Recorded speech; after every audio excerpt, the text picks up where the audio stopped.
How are you?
But you probably could do that. Would you rather have the? Well, let me draw, let me grab that. Well, you know, Impact was home like they're coming to the gallery, you know, looking at them. Good afternoon. It's so nice to welcome you all today here. I'm Sarah Greeno, Senior Curator of Photographs and Head of the Department of Photographs. And it's my very great pleasure to welcome you here today to this conversation with the distinguished photographer, Anthony Hernandez, and Andrea Nelson, associate curator in the Department of Photographs, and the curator of the exhibition, The 70s Lens, Reimagining Documentary Photography. Before I turn the program over to the two of them, I wanted to say a few words about the sponsors of today's talk, James D. and Catherine K. Steele, who have enabled us to host this program and so many others over the years. 8 years ago, Jim and Kathy established the James D. and Catherine K. Steele Fund for Photography, which in the years since has enabled the National Gallery to host informative and stimulating lectures, conversations, and workshops on photography. These programs have been given by a wide variety of people, from distinguished photographers like Mr. Hernandez to celebrated authors, critics, and historians, as well as younger photographers who are exploring exciting new paths. Sadly, Jim passed away last year, and we wanted to present this talk today in his honor.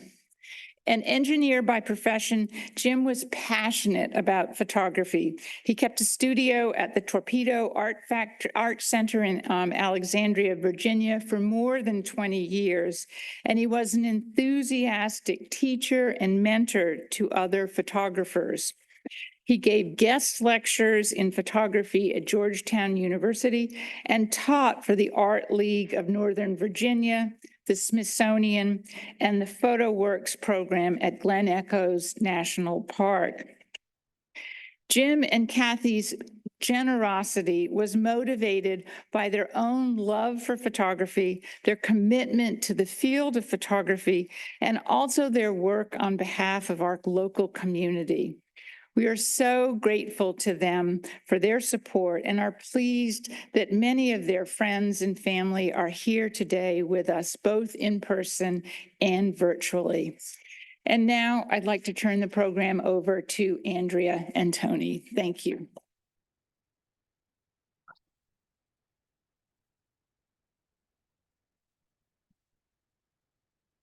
Okay, thank you so much, Sarah. Hello and good afternoon. I'm Andrea Nelson, Associate Curator in the Department of Photographs here at the National Gallery. I'm very, very excited to welcome you to a conversation with Anthony Hernandez. As Sarah mentioned, we are honored to present this event in memory of James Steele. I also want to say thank you to Kathy Steele for her continued support of educational programs that really ignite our curiosity about the practice and history of photography. A special thanks to Ali Peel, Rachel Tansey, and the team in academic programs, as well as our museum's wonderful audiovisual specialists for making today's program a success. Today's talk is related to the exhibition, The 70s Lens, Reimagining Documentary Photography, and which is currently on view over in the West Building, the ground floor galleries. So I hope all of you will have a chance to go see the show. There are many, many amazing photographs on view, and almost all of them are from our permanent collection. The exhibition surveys the field of photography during the 1970s through the lens of the changes and expansion of documentary practice, which is one of the major debates of the period. I am very grateful to our sponsors who have made the 70s Lens possible. My deepest thanks to the leadership support of the Trellis Fund and to the additional funding provided by Wes and Kate Mitchell. As an exhibition is a truly collaborative project, I want to thank everyone across the National Gallery whose work on this show is so very, very much appreciated. Okay, let me introduce Anthony Hernandez. For over 50 years, Anthony Hernandez has crafted a remarkably varied body of work, united by its formal beauty and its thoughtful consideration of contemporary social issues. His focus has often turned to his native Los Angeles, and his photographs reveal a unique insight into the people and landscape of the storied and much pictured city. Over the course of his career, Hernandez has deftly moved from black and white to color photography, from 35mm handheld to large format cameras, and from the human figure to the landscape, and more recently to abstracted detail. In every case, his photographs offer an in-depth and unflinching examination of whatever he turns his lens to. Today, we pay special attention to the distinctive style of black and white street photography Hernandez developed during the 1970s. Drawn to patterns and attuned to aspects of the world too often overlooked, we find that Hernandez traveled beyond the desolate allure and sprawling expanses of Los Angeles to photograph on the streets of London, New Orleans, Madrid, Saigon, and Washington, D.C. His interest in urban environments and cultural differences of class and race implied in them carried over to the more deliberate and carefully composed photographs of his series, public transit areas, automotive landscapes, and public fishing areas. In 1984, Hernandez turned to color film, first documenting the surface and somewhat superficial qualities of Rodeo Drive, and later the precarious and transitory encampments of LA's homeless. Hernandez is a recipient of a Guggenheim Fellowship, the Rome Prize, and has been named a United States Artist Fellow. 9 of his photographs are in the National Gallery of Art's collection, and his work is held by other major public institutions, including the J. Paul Getty Museum, the Guggenheim Museum, the Museum of Modern Art, the Met, Tate Modern, among many others. In 2016, the San Francisco Museum of Modern Art held a major retrospective of his work that toured extensively. Hernandez has also published several beautiful photography books over the course of his career. He lives and works in Los Angeles and Idaho. Please join me in welcoming Anthony Hernandez.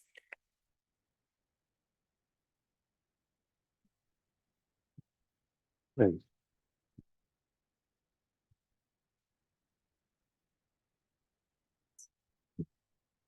So let me, Okay, you want to be in charge of the clicker? okay. Okay. Right. So I'm going to ask you, I think the question that always gets asked, but can you set the scene for us in the late 1960s?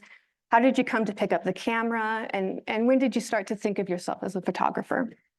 Okay, first I wanted to thank everybody for showing up today, and I wanted to thank everybody at the National Gallery for inviting me. It's nice to be here. I actually have to think about my beginnings, if you want to. I had no background in terms of photography. I didn't know anything about photography, and yet I started this beginning class at East LA College thinking, what am I going to do with photography? I had no idea. And the only thing that really changed after, let's say, the second semester is discovering Edward Weston's work. And when I say discovering his work, meaning that was so powerful for me that I thought, could I make pictures like this? I don't mean exactly the way he was working with an 8x10 view camera, but I thought he was a real visionary, and that made me think, wow, could I make pictures as good as these pictures, his?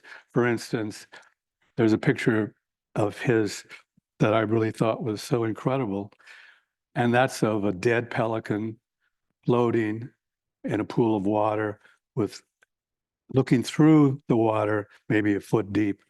But that picture to me back then was I was right there taking that picture as he was taking that picture. That's how powerful it was for me. And Weston's pictures, not just that kind of picture, but shells or nudes or sand dunes, they all had his way of presenting that work, looking at that work. But to me, that was the beginning. In other words, I said, well, I wanted to do something like that. And that's where it started from that point on. And actually, I was only in for those few classes, and I dropped out because I realized instructors there. They weren't really artists, they were instructors, and the idea that you'd become some kind of commercial photographer. But at that point, I decided I just wanted to make pictures. And so that's what I started to do. But then I got drafted and went to Vietnam. And when I came back out, that's when I started to really, 1969, to start photographing. And when I mentioned Weston, I think these street pictures, beach pictures, were really thinking about Weston, especially when we see the last one. And very, very, very different, obviously, than Weston. But in terms of looking at, you might say, that kind of scene, sand, how to reproduce it in a photograph. Well, this is to me, this picture is like that picture. If you want to go back. And then what I wanted to say is that after those pictures that were made in late 69, and then where I lived in LA, this was one of the first pictures near MacArthur Park that, to me, it's a moment where it looks like maybe I had plenty of time to set this up. Well, I wanted to mention the way I started to work is that everything I was doing was very, very, very fluid. So it may look like I'm spending time trying to make this picture, but it happened so quickly that it's just a way of working. And even something like this, which is very kind of bizarre, of this man who was actually passing out religious literature. And I saw him, and I was just interested, and I started to pick up my camera, and that's what he did. He thought I was going to take his picture. So I took his picture at that point, and so things were happening very, very quickly. And this picture, this is all downtown LA. And this is not there anymore in terms of the little park, Pershing Square. And I only wanted to mention this. All the pictures are made with 35 millimeter wide angle lens, but there's a couple of pictures in here are made with a 50 millimeter lens. And this is the first 50 millimeter lens picture I made. And it's interesting because I met Louis Baltz back in 1970, and he had other lenses. I only had my 35. I borrowed his 50 to make a few pictures, which I really liked. And all the other pictures are made, in a sense, working in downtown LA. You think about cities, they're really kind of hard surfaces, hard places. But I'm actually thinking of this as a dance. So I'm walking through, my camera is in my hand. So I'm walking this way. And as I'm walking, if I think I'm going to make a picture, then I have my camera up to my eye and take a picture. And sometimes that might happen and I don't take the picture. It just happens like this is also, I wanted to mention this. This is actually with a Nikon picture. I started with a Nikon camera, and I worked with that just for a couple of years, and then I switched to a Leica. But this is actually shot with a 28 millimeter lens, which is a very wide angle lens. But I switched because I didn't like the distortions. But then this is 71, and it's London. I wanted to go to London. I wanted to go to Madrid. And I photographed there for a few weeks in London. And this is back to LA. And again, this is actually with a 28 millimeter lens on a Nikon. And this is Madrid. And even something like this, it's just like turning around, taking a picture. So that way of working actually continues through everything I've done after that. It's still the same way, even with a tripod. I'm working very, very quickly. So this is LA again, and this dance, you might say, is you're completely moving through a city, different cities, and this is London. I wanted to mention a technical thing about cameras. This is shot with a Leica, and if you can look, that woman with her coat, she's actually looking at another woman. If you can see, there's just a little bit on this edge. You can see her eyelashes, the side of her face. And that's exactly, when I was framing it, I could see that edge of her looking at her. So I just want to mention that a Leica camera, when you're looking through the viewfinder, what you see is exactly what you're going to get. Absolutely not. That doesn't work for a Nikon 35mm camera, which is just a kind of a technical thing. This is Madrid. I mean, I'm walking past and I just take that picture like that. Well, Now you put in this free. I did put in this Freelander, but I want to ask you just a few questions over what you have just been talking about.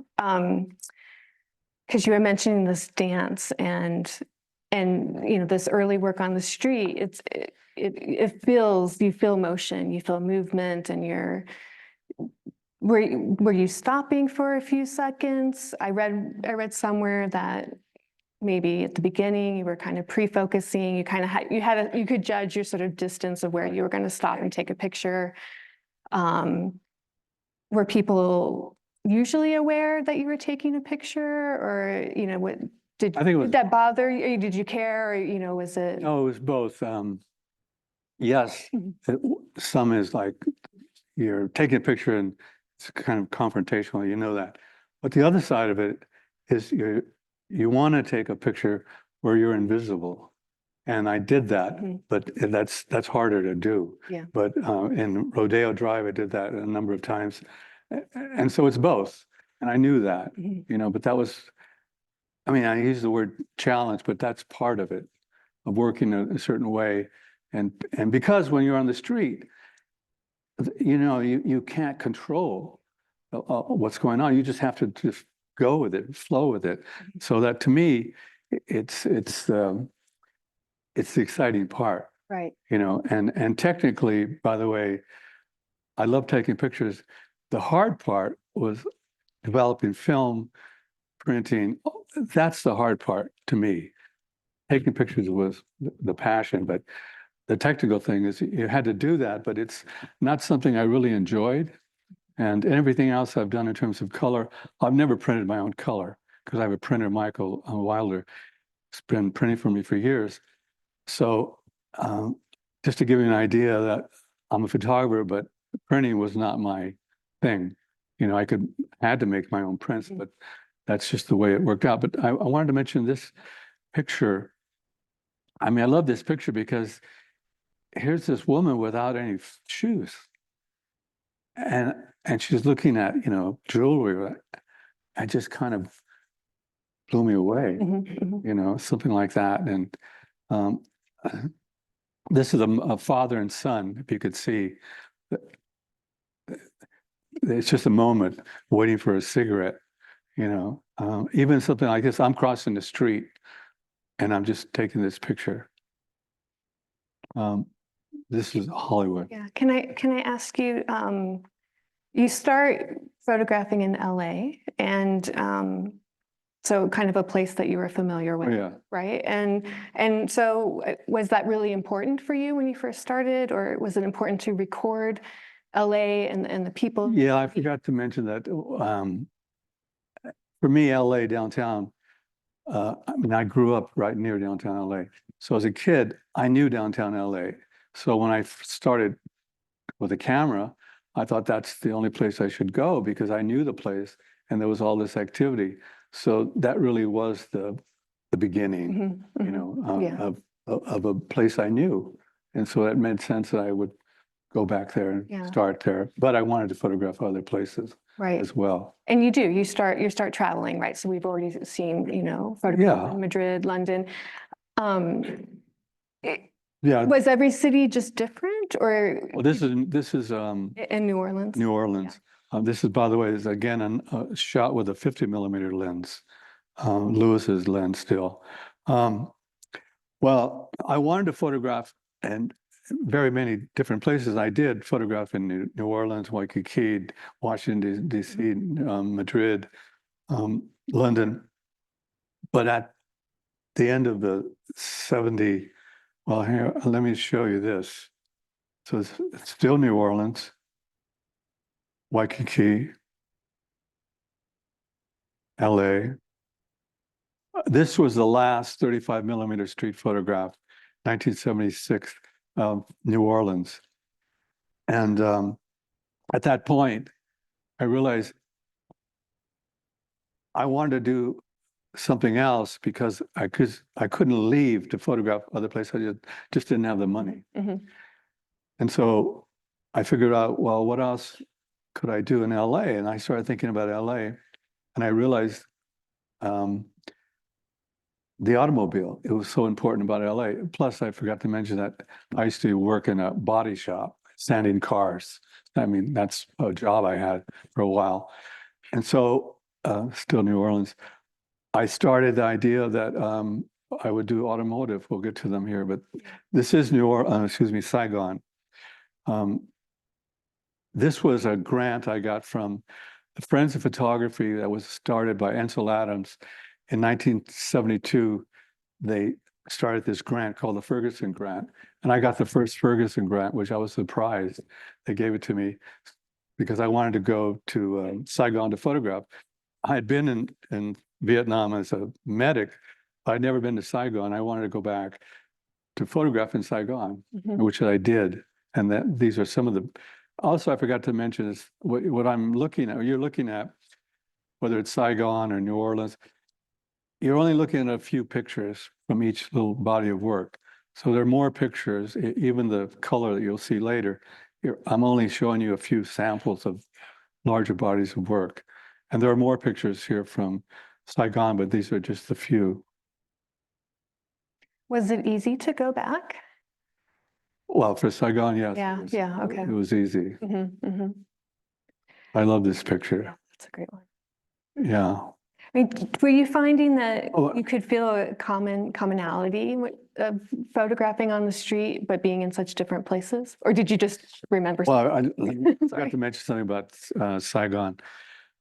So I got this grant to go to Saigon. And when I get to Saigon, it's hot. And I go into this little restaurant to sit down because it's cold, cool inside. And I'm sitting there alone. And this guy comes up to me and says, "You must be Anthony Hernandez." I said, "Well, what?" And he said, "Well, we've been waiting for you." And I said, "Really?" So what happens is on the other side of this restaurant, there's all these guys over there, and he says, "Come on over." So it turns out there are all these photojournalists in Saigon, UPI, everybody, and they're all sitting over there. It's a place they hung out, and they had read about me getting this grant, and so I went over and met them all. Wow. And what was interesting about them, they said, "Well, who are you working for?" I said, "I'm not working for anybody. I'm just working for myself." They just couldn't believe that. Yeah. And what's interesting about the journalists is that after I met a number of them, Burnett and different people, I said, "Well, how long have you been here?"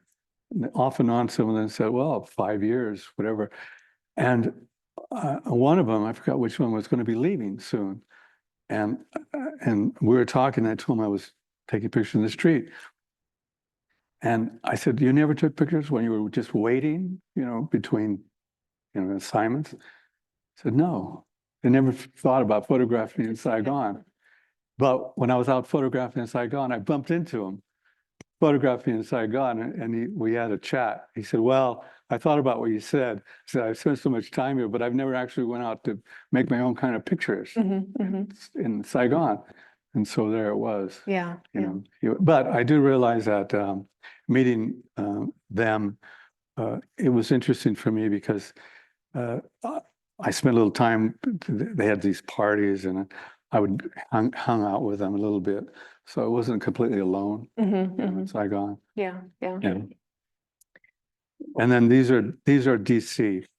And the DC pictures were a commission that Jane Livingston, who was at the LACMA in LA, at the museum in LA, and she was coming over to the Corcoran. I forgot how she set this up, but it was a commission for the bicentennial. Right. And so this is 1975.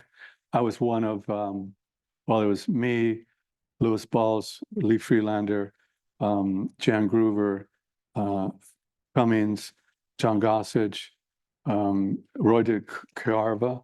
I think that's it. Yeah, so they invited eight Americans. Yes. So you could come for a month. They rent an apartment. I was here for a month. After I left, Louis Balls came. And then the following year, they showed our work and they printed these little catalogs, 25 pictures or less for each artist. But for me, it was a great time to be in New Orleans. I mean, excuse me, in Washington, D.C. And I came back here a number of years ago and I couldn't recognize the place I photographed. It was completely changed. But I had a great time making these pictures. And these are, I forget how many you have in here, but there's actually about 25 pictures.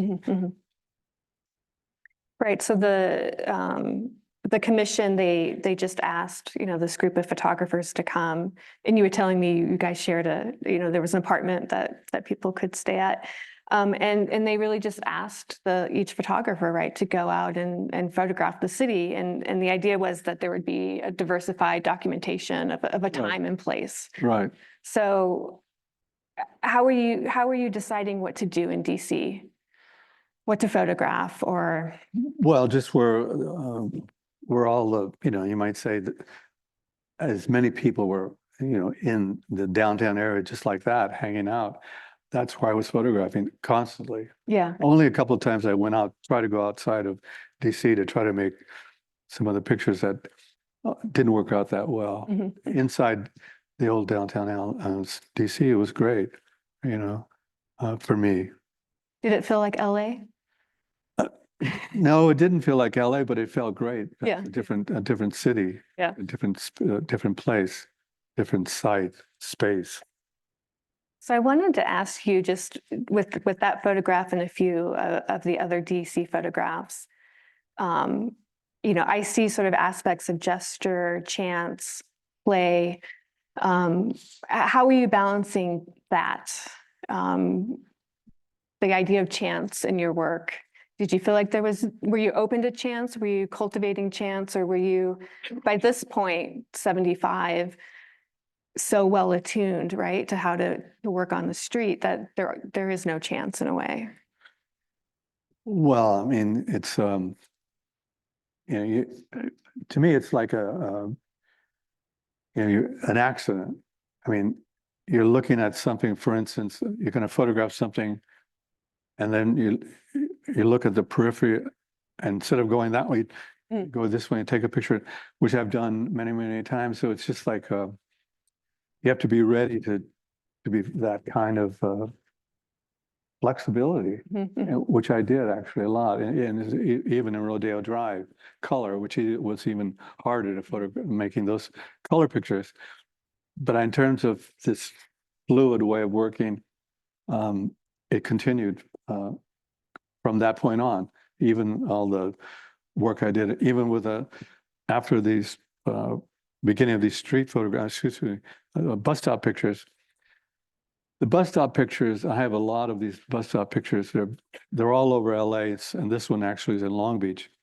But the idea for these pictures started after I actually made these automotive pictures, because I kept seeing people waiting as I was moving around the city, people waiting for the bus. And I thought, well, I should take pictures of this scene. And what I was really interested in is that I would be making the same picture over and over again. To me, I thought that was just great. Yeah. The same picture just over and over again, everywhere, and that was very exciting. Yeah. You have stopped, right? Right. You have stopped. before you were moving, there was, activity, motion, you're walking down the street, and now I just see that you have stopped. You have. Yeah, I have stopped, but the yourself thing is, even with these kinds of pictures, believe it or not, I am actually, for instance, in this street, I'm walking down this street and I come to this scene and I could take a picture within a couple of minutes. Okay. Even with my 5x7 view camera, that's what I meant about being fluid. I was taking pictures even with this 5x7 like that. And so I'm not hanging around waiting very Right. Okay. I'm still moving. And even something like this, if you think it again, I'm still walking. Like if you will go back, I'm walking, see this. I'm walking again, see this. And I'm in the same way, just photographing. And this, even though he's there, he was there already like that. I'm just walking, take his picture and just keep going. And that's just the way it happened. And this automotive thing is really the beginning of the 5x7 work because, in terms of places, and this actually is 2 5x7 negatives put together. And it's hard to see, but there's a sleeping dog by the doorway of that little building. He's right laying in that street. You could see him right there, sleeping. And it's shot, by the way, on top of my VW bus. I have a platform. I'm on top photographing that way. But this is one of the few buildings in LA that's still there, just like that I made. And that was 78? Anyway, very few places like that are around. But I really enjoyed photographing this kind of scene, which is really LA. And these are, by the way, these are only a few. I have a lot of these negatives that I haven't actually even printed from the automotive series. Yeah. Can you talk a little bit more about this change, right? Change in camera. What did that allow you to do? How do we see these differences? Well, yes. When I stopped photographing the street photographs of New Orleans, I actually switched to a finer film. And I started these automotive pictures, but 35 millimeter. And I wasn't happy with the quality. And then I got a NEA grant and I bought a 5x7 view camera. Yeah. And I started photographing with that. And that meant a tripod and working, in that way. But that body of work led into these other bodies of work, which was about 6 years of working with a view camera. This is a couple pictures of Louis Baltz, who I met in 1970 because we were both in this show, California Photographers. And then after that, there was a show that Fred Parker put together called The Crowded Vacancy. Funny title. But anyway, I was in it, Louis was in it, and Terry Wilde. And it traveled to University of California at Sacramento. And that's, Louis and I became friends at that point. And so this is another body of work. Again, this is the last body of work from the 5x7 work of people fishing, public fishing places in LA, just different. And again, these are only a few pictures of these fishing areas. I really like that one. These are like man-made places where people could go fishing on the weekends, kind of a wild scene. Oh, yeah, you mentioned the. Yeah. So I will, I'm bringing in a couple of images from works that are also in the exhibition, and I'll come back to Louis Baltz. I have a question related to him, but I was just curious, did you know some of the other photographers, artists who were kind of working in Los Angeles at the time? There's a group, OSCO, and Well, when I met Lewis, I met some of his friends, and actually when he got his MFA, it was in design actually, and his teacher was a painter, Guy Williams, a really interesting painter. So I met him, and then I met John Balasari through him because it was his friend. So I met people like that just in that way, and then I met a few other painters actually who I now are still my friends. So it was a small group of people, but it wasn't like hanging out with John Balasari I hung out with Guy Williams, but I was at his studio and John Balasari just popped in to, because they were friends. And then I met John, and I did become friends with John later just because I always bump into him at openings, things like that. And so I met other people like that, and Chris Bird and different artists in LA. Yeah. But I wouldn't say I was really good friends with all these people. I just knew them, slightly like that. Yeah. But the people you mentioned in terms of OSCO and all that, I knew about them, but I didn't know them personally. Yeah. So I was basically working alone, actually. Yeah. Even with Lewis, he'd be working, but he wouldn't be showing me what he was doing at that moment. And I wouldn't be showing him, even though we hung out together. It's like you're saying, what are you working on? We're just going to have drinks. Right. Yeah. Like that. So this is a public, this is a people on lunch hour in LA. Where do people spend their lunch? And so I made a whole bunch of pictures all over LA. And these are just a few of them. But that's City Hall, the background, and this big space, which I love. But even something like this, again, I'm walking from one part through this big open space and essentially stopping to make this picture again very, very quickly in a minute and a half, and I could be making this picture and then moving on. And even something like this, I'm walking past, taking this picture and going on. So it's not something that's 10 minutes or anything like that. I just want to make sure that the way that I developed, I guess, is again in a very fluid way. So, you're kind of coming upon a scene and you're seeing something to your eye that's quite composed a way that you want to, make a picture, but it's not like you're really crafting the scene or waiting for something. Well, it's interesting because when you some of the bus stops and some of these kind of pictures, you're walking and you just stop just at the right place. It's not like stopping and moving around. It's like, boom, that's it.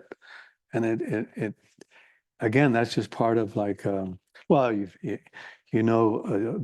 lens you're working with, the format. There's a little that you're going to have to change because your exposure, and it's just setting up the tripod, setting up, shooting it, and that's it. Yeah. It's moving on as quickly as possible. And again, that to me, that's part of the you might say the challenge to say I can work this way, and it's really, really great to be able to just take pictures like that. I wanted to mention this is one of the first photographs in color, the 35 millimeter in Rodeo Drive. And the reason I'm really fond of this picture is because if anybody is not familiar with a Leica camera, when you finish a roll of film, you have to take the bottom plate off, and you take a roll of film off, put another roll in, and start and make sure your plate's back on, and make sure that you're clicking on your film and you're advancing the film before you're ready to another roll of film. Well, I'm in a corner and I see these people are coming down the street, and I just ran out of film. And so I have to stop to try to change it very quickly and not panic. and I'm doing this, and they're coming, and I'm trying to do it. The signal's changing. I'm crossing the street, and when I'm going toward there, I'm just advancing, knowing that I'm getting, I have to go backwards. I'm actually falling backwards, making this picture. And to me, it was like, when I got the film back, I thought, wow, that was great. It was really great. I mean, that to me was like, oh, I made it, Right, you know, yeah. because I had to get a new roll of film in, you know, but Rodeo was terrific. Yeah. And- Okay. This is another idea. You're invisible. You're right there in front. I mean, that's it. But are they looking at you? They're not looking at you. You know, they're looking there. But I'm there, you know, and I'm in other pictures in Rodeo, which I'm the same way somebody's going by, and I'm right there in front, but as if I'm not there, disappeared. Yeah. Yeah. So I think I think a lot of photographers would probably feel the same way. You know, you want to make a picture like you're not there. There's a very famous picture of W. Gene Smith of the miners. I don't know if you know that picture. The three miners. The background is the whales or something. And he's right in front of them. And they're all looking past him, but he's right there in front. It's an incredible photograph. One of my favorite photographs. Can you talk a little bit about the switch to color? Because that was a pretty big deal. How did it happen? Well, let me tell this story very quickly. Rodeo Drive or Color was another accident. Actually, what happened is LA Magazine was doing a piece on LA photographers, John Davola, Robert Heineken, a few other people in LA. And Heineken, I guess, told us, the people at the magazine, oh, they should get in touch with me. So I showed them my bus stop pictures. They said, great, we're going to publish them with Heineken and everybody else. And they were going to pay me to show my own pictures. And I thought that was really great. Well, what happened, I got a call from the director, the art director. I'm sorry, but we're not going to run your pictures. I said, what happened? He said, well, his boss, the editor of the magazine, said they didn't want to use them. I guess they thought they were too depressing or something about LA. You know, he said, but I really feel so bad about it. I know whatever I can do, I mean, I can try to give you some work, you know, and so I thought, wow, this is great because I didn't have any money. And I thought, this is great. I can start, you know, do some work for him.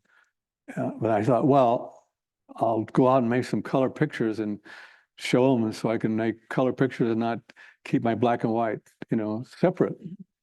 Well, I got some color film and I started trying to make pictures and nothing was working. And then I said, oh my God, what am I going to do? So then I went to Rodeo Drive to try to make some color pictures. And I actually made a really interesting color picture. And I just kept working. I never thought about the magazine, never thought about contacting him. All of a sudden I was making color pictures. That's just how it worked out. It was an accident. Yeah. You know, that's just the way it happened, you know. And then Landscapes for the Homeless started in '88.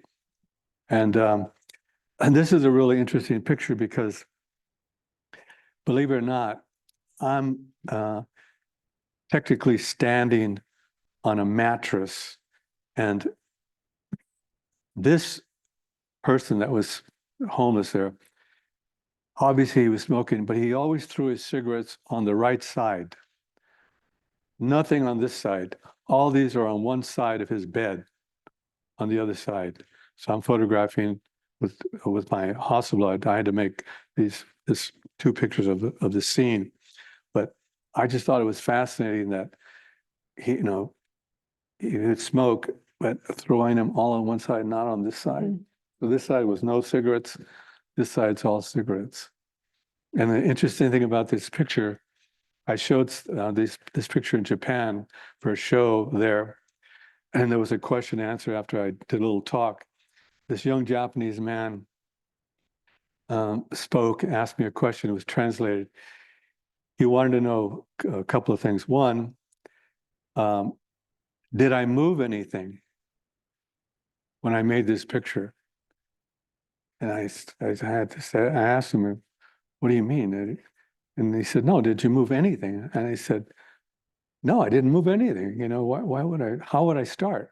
You know, anyway, but what he told me, he said, well, because I counted every cigarette in the picture, and he said the number, and I didn't write it down, which I thought was incredible that he could. I thought, what is that? You know, to be upset that way. I mean, obsessed. But anyway, I love that. And by the way, the person that lived here, I had seen him many times, and he had no shoes. Obviously, he was a big smoker. He looked really bad, but he was there for a number of years under this bridge. And this is one of my favorite pictures of landscapes for homeless, because what they're looking at is a freeway. It's right here. You're looking down the freeway, and that's their, you know, privacy that they put up, and I'm photographing on this hillside, which is very difficult because of a tripod trying to look up. So and there was a lot of noise, but I was really interested in that. And I love this picture because there's a drywall chair, you know, it's like, can you make any sense of that? You know? Well, using what you can find. Yeah. Yeah, using what's Right. around you.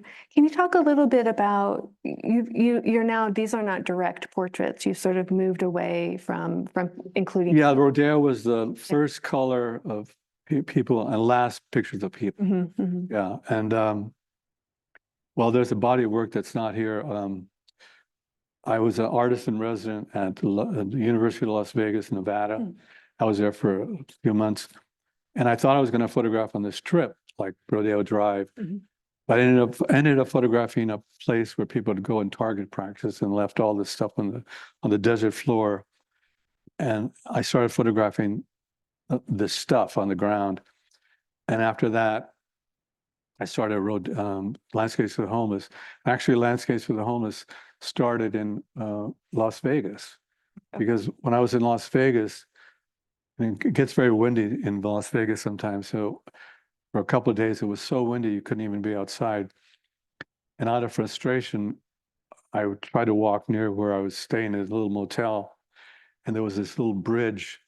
In the back of this bridge, there was this little homeless camp, and I made a couple of pictures, and then I kept photographing this debris from shooting sites.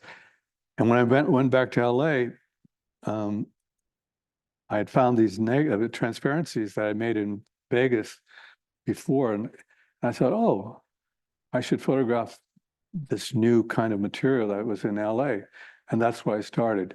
But what I did realize was there were a number of books back then.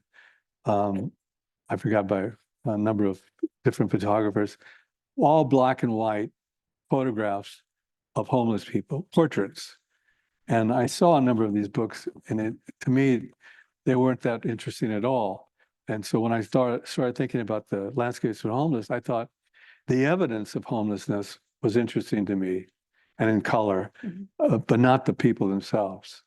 And so that's the way I started working with that body of work, which continued actually until 91. So here's another. Okay.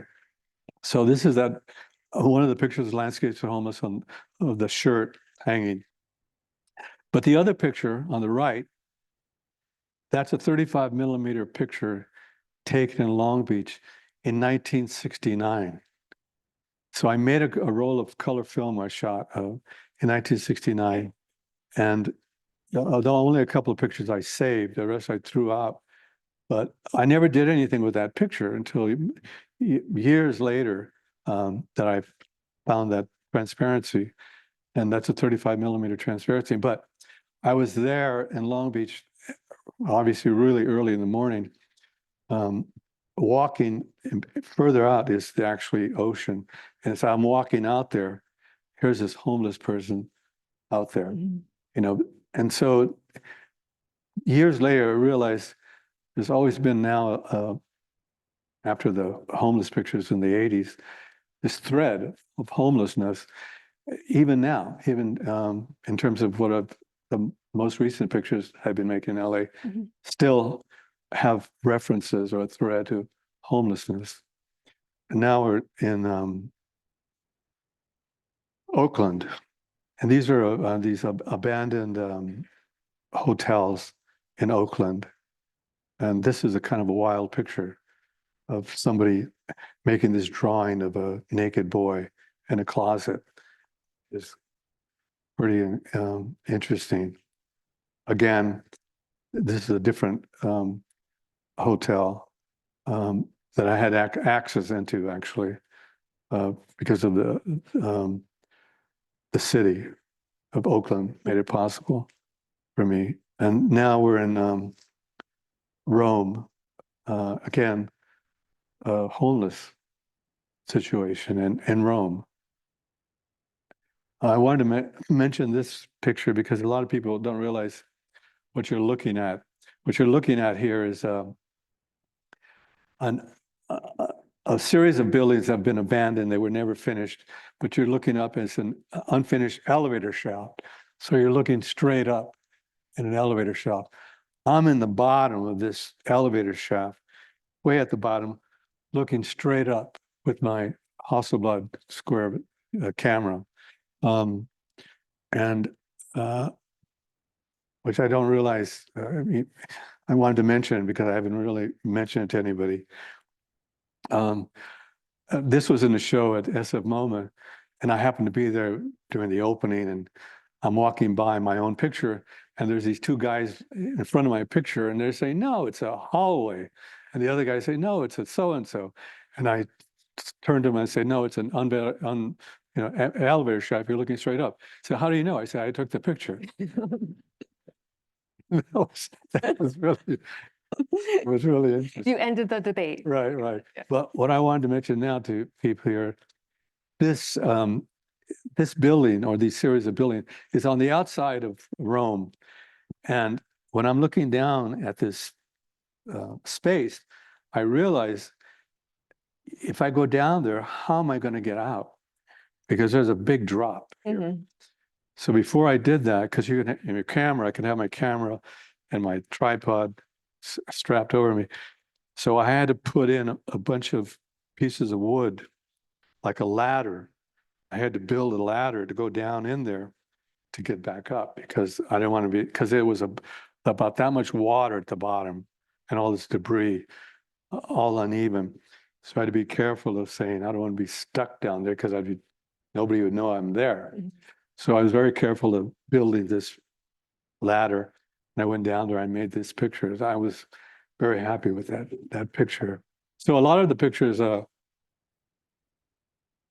to me, that could be ambiguous, so to speak.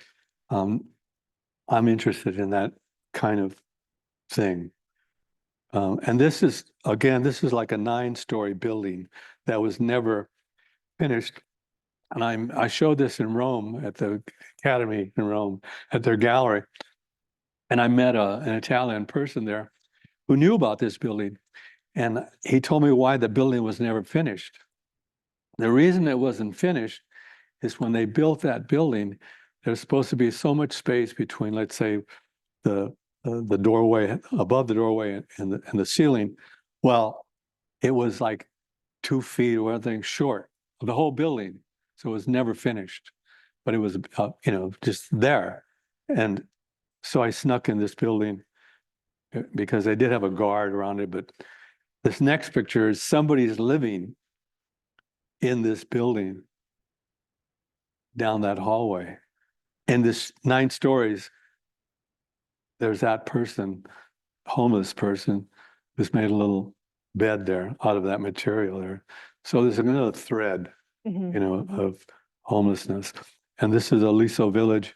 Aliso Village is actually where I was born, in this area of downtown LA, right next to the LA River.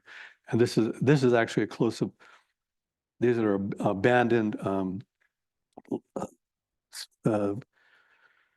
Well, it's where you might say a poor development here, in that what's going to be torn down. And this is a doorway, and right above you see there's a little hole for the door. This is the outside of a door. This is another body of work of, again, this is called Forever, and there are pictures taken of a homeless situation. So you're looking at the end of a bed in a cardboard, somebody's bed, but you're looking at the end where your feet would actually end. So it's almost, you know, sculptural. And so it's ambiguous to me. It's really interesting. Again, this is a downtown LA. There was a homeless person always walking around near this bridge, always looking. I would be driving by, and they'd always be looking down. And one day I went by, and I noticed there wasn't anybody there underneath this bridge. So I stopped and came back to see what was there. And that was there. In other words, this person had been collecting pennies, and they had left these pennies like that. I thought that was pretty incredible. You know, what do you do with pennies like that? You know, and I did meet this guy. His name is Brown. And when I was photographing something else. I had met this guy.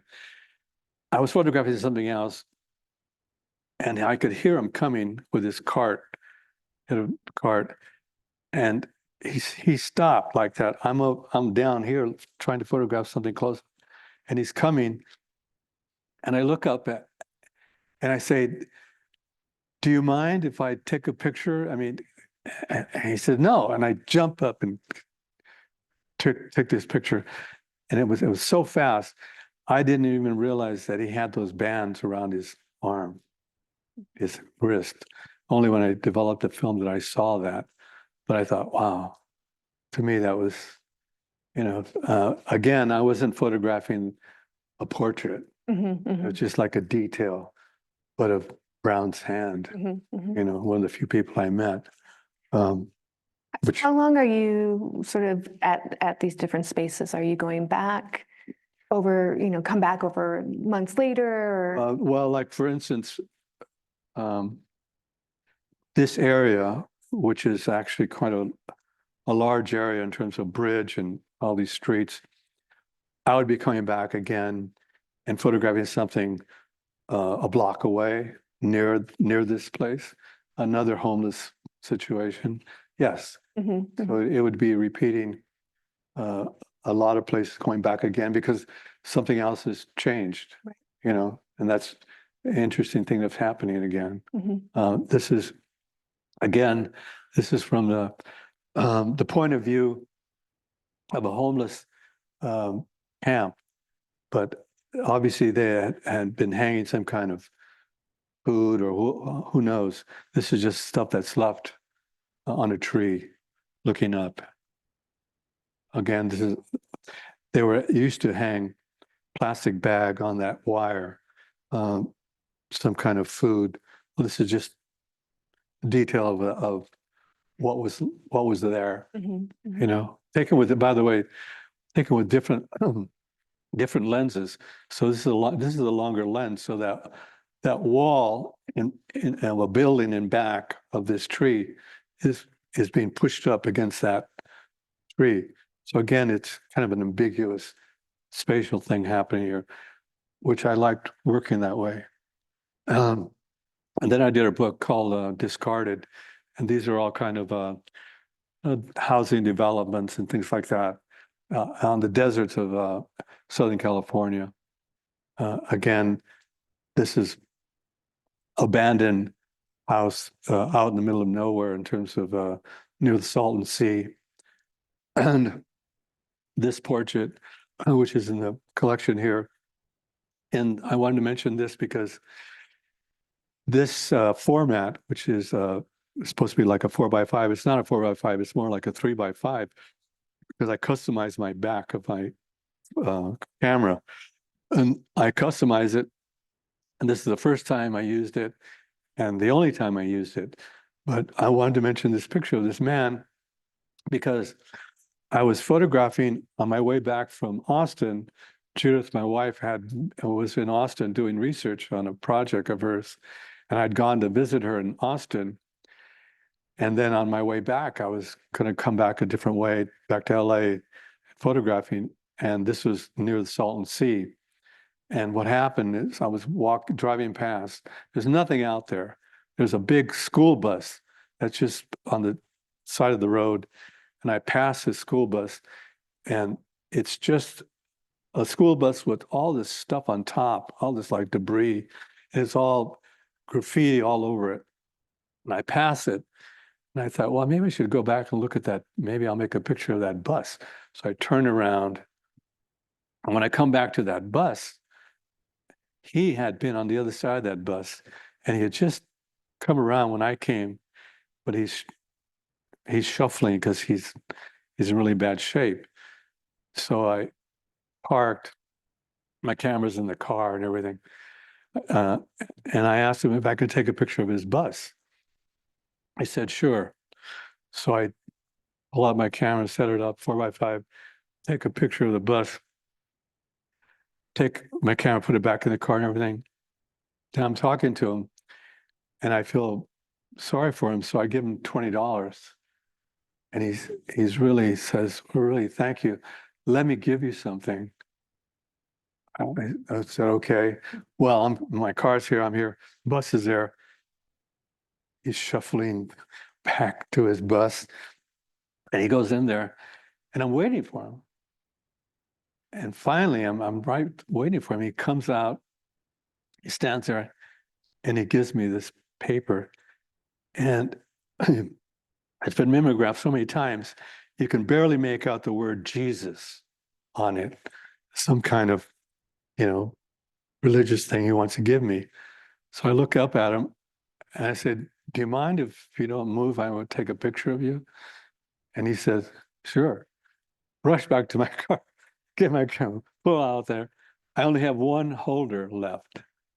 That's it. I only have one 4x5 holder. So 2 shots. And I'm working very, very quickly. Again, this is, and very quickly, boom, I take one picture, and then I take another one. And that's the first one. And that was it. Printed it later, but it's a much larger print than the ones here, because this is a much bigger picture than the one we have here. Mm-hmm. But anyway, I love that story. And I never knew,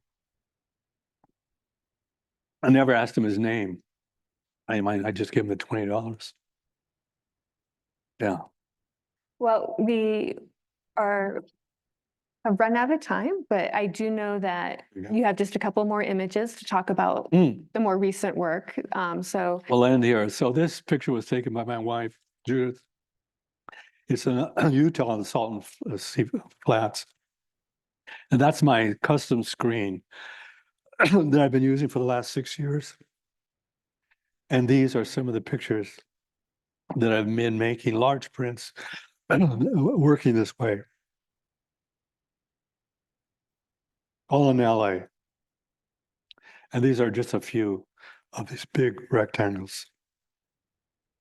and they're connected a little bit to the transit stops, or Well, they started, excuse me, with another body of work that had to do with the bus.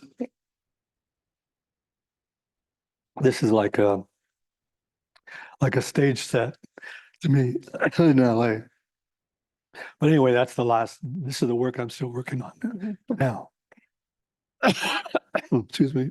Well, we have now taken your voice, so I'm very sorry. Thank you so much. I really appreciate your time. This has been a wonderful conversation, and thank you all for your attention. I know we've gone a little bit over, and so we don't have time for questions, but you know, we'll be down here for a few more minutes if anyone wants to come down and ask a question. I think I've done it. I didn't know we ran out of time.